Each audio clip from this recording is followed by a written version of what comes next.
Hello student, welcome back to our YouTube channel. पिछली class में हम लोगों ने चैप्टर नंबर 1.4 का 9 का वीडियो हम लोगों ने क्लास 9 का वीडियो हम लोगों ने डाला है। ठीक है, आप लोगों ने हमें डाला है। उसमें चैप्टर नंबर 1.4 का मैंने लगभग स्टेप बाय स्टेप हर चीज समझाया है। ठीक है, तो आज हम पढ़ेंगे चैप्टर नंबर 1.5 का क्लास 9 का। ठीक है, तो चलिए शुरू करते बिना किसी तरीके चैप्टर नंबर 1.5। चैप्टर नंबर 1.5 का पहला सवाल है, सॉल्व कीजिए। ठीक है, तो इस चैप्टर को पढ़ने से पहले हम लोग कुछ फॉर्मूला देख लेते हैं।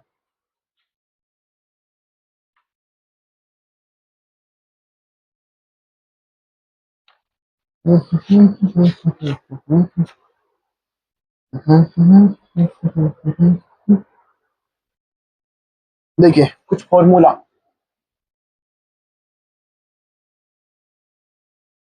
फॉर्मूला सूत्र। ठीक है, तो फॉर्मूला है ए का पावर अगर एम रहता है, ठीक है, और इनटू ए का पावर एन रहती है। ठीक है, तो ये जब इस फॉर्म में रहेगी ए का पावर एम इंटू ए का पावर एन, तो ये हो जाएगी ए एम प्लस एन।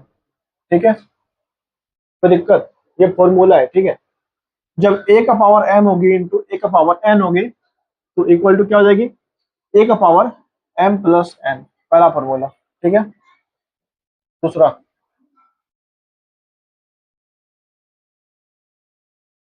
ये मल्टीप्लाई है, ये मल्टीप्लाई है। ठीक है, ठीक है, ये मल्टीप्लाई में है। अगर ये चीज ए का पावर एम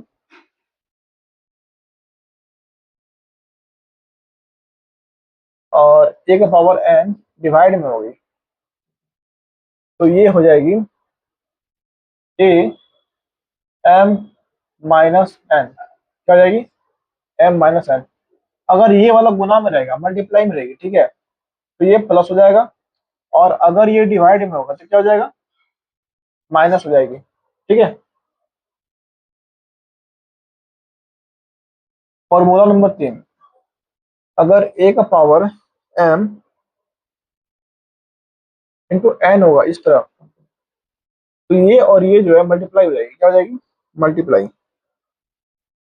ए पावर एम इंटू एन। ठीक है, फॉर्मूला नंबर 4, अगर ए का पावर एम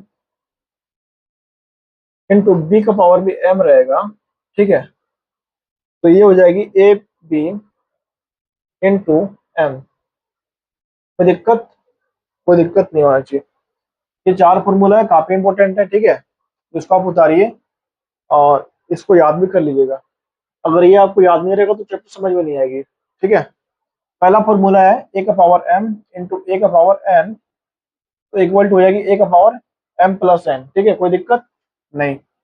और अगर यही चीज डिवाइड में होगा, ए का पावर एम डिवाइड ए का पावर एन, तो इक्वल टू हो जाएगी ए का पावर एम माइनस एन। ठीक है, और अगर ए का पावर इंटू एन होगा, ये हो जाएगा equal to A power M into N. ठीक है, और अगर इस फॉर्म में होगी ए का पावर एम बी का पावर एम, अगर ये दोनों अलग होगा और ये दोनों सेम रहेगा, ठीक है, तो इक्वल टू हो जाएगा A B into A B equal to power M.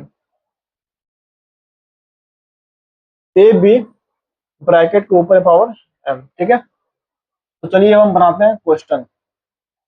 ये हो गया हमारा फॉर्मूला। ठीक है, तो चैप्टर नंबर 1.5 का पहला क्वेश्चन सॉल्व कीजिए। याद करना है, क्या करना है? याद करना है। पहला क्वेश्चन है 64 यानी कि 64 का पावर 1/2। इसको सॉल्व करना है। ठीक है, तो सबसे पहला काम क्या करेंगे हम लोग? इसका करेंगे अभाज्य गुणनखंड, प्राइम फैक्टर। ठीक है,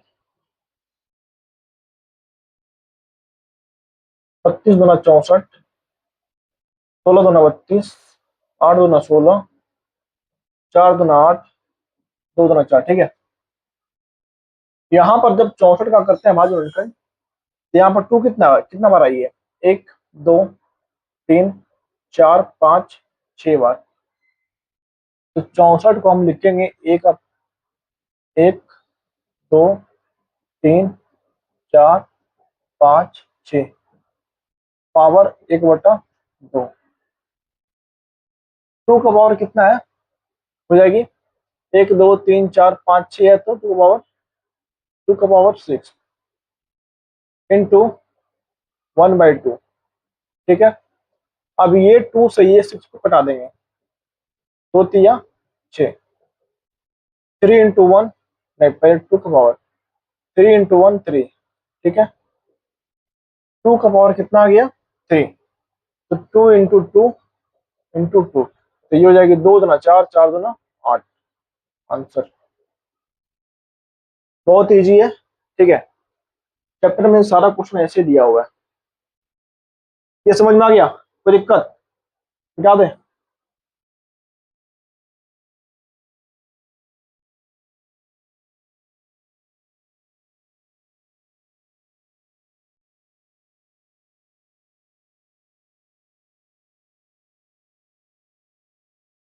2 नंबर, 1 का 2, 32 का पावर 1/5। तो सबसे पहले करेंगे हम 32 का आवाज गुणनखंड। एक चीज और, जब हम पावर लिखते हैं, ठीक है, जब मैं क्लास में पढ़ाता हूँ ऑफलाइन क्लास में, तो काफी स्टूडेंट जो है पावर को ऐसे लिखते हैं, जैसे कि ये 32 है, तो करेंगे क्या? पावर 1/5। तो ये घात में नहीं है, ठीक है, ये घात में नहीं है, ये मल्टीप्लाई में आ गई। और जब आप एग्जाम में इस तरह बनाइएगा, ठीक है, तो कॉपी चेक करने वाला भी आपको नंबर नहीं देके ऐसे कर देगा 0/0। तो आप सब कुछ जानते हुए भी आपका नंबर क्या हो जाएगी? 0। तो आप ऐसे ना करें। घात का मतलब होता है घात, घात का मतलब पूर्णांक में नहीं होता लिखना, घात का मतलब होता है घात। ऐसे 32 का और 1/5 ऐसे करके, या फिर ऐसे। ठीक है, ऐसे करके नहीं लिखना है। ऐसे करके अगर लिखते हैं तो आपका नंबर 0/0 हो जाएगी।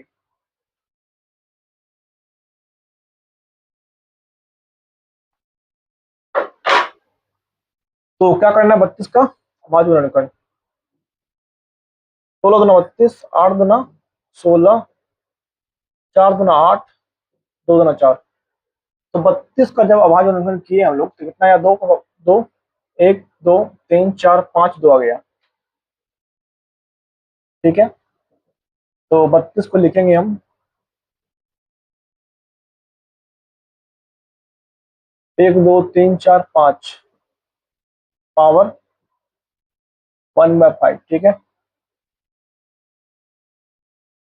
कितना 2 है? 5 2 है। 1 2 3 4 5 2 है, तो 2 का पावर 5 इंटू 1/5। ये 5 से ये 5 कट जाएगी, तो क्या हो जाएगा? 2। आंसर। ठीक है, 2 नंबर भी कंप्लीट हो गई। Question number 3।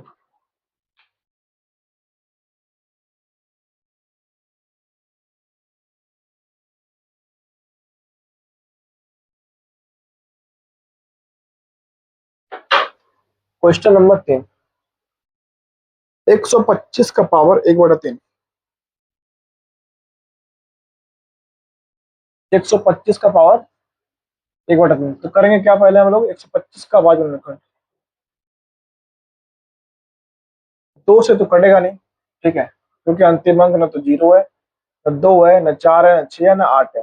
जब ये संख्या अंतिम अंक में नहीं होती तो क्या होता है? 2 से नहीं कटती। ठीक है, 5 2 7 1 8, 3 से भी नहीं कटेगी, 4 से भी नहीं कटेगी, तो कटेगी इससे 5 से। तो 5 दूना 10, ठीक है, 2 रह गया, 5 5 25, 25 पंचे 125, 5 5 25, अब नहीं कटेगी। तो 125 को हम क्या लिखेंगे? 5 गुना 5 गुना 5, ठीक है, पावर 1/3। तो 5 का पावर हो जाएगा 1, 5 का पावर 3 इंटू 1/3। तीन से तीन कट जाएगी, 5 इक्वल टू 5 आंसर। कोई दिक्कत नहीं होनी चाहिए।